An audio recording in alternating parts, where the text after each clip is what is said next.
In this video, we will do another example in which there is a function which is adding two numbers. In this, we will send only one number to the parameters and will create a logical error ourselves so that we can look at it through debugging and know how to solve it. For example, what I have done here is there are functions. Add a number. I have added two numbers, and when I call them, I am calling only one number. Here we will open the source folder. In source we have a function.js file and we will call it to in demo.html. We will add function.js. Okay. Now what we will do here is we have added a debugger here. Now what do we have? No error will show here. What will simply happen is if we output it, we won't add debugger. Number is nan. It has said not a number in result, but we should know why it is saying so. So we will go to source and here we will add debugger. Okay. Now I will run it again and it will stop now. Now we have added 1 in number. Okay, so what is in the second one? We know from here that undefined is in the second one. So the benefit of debugging is that we know that undefined is in our number 2. Now we will go here.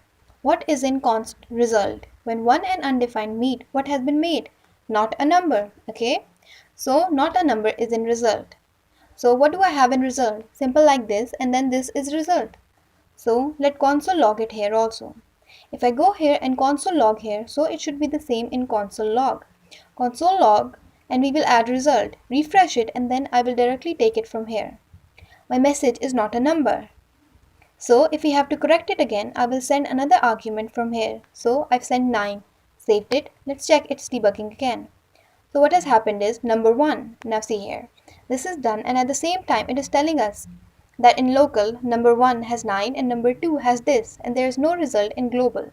In local, the benefit of scope is that we keep on knowing that this is what we have in number, and these are our data types, meaning it has these values. We are passing this in arguments and some of our things, and debugging becomes easy. So what do we get here? 10. 9 plus 1 in result, and 10 over here also. 1 here and 9 here. So my answer is 10. So what I will do is, if I check it by using step over, it will end. So the answer is number 10. So right now we have debugged using only Chrome. Now we will see how to debug inside an editor like Visual Studio Code. So we will look at that in the next video.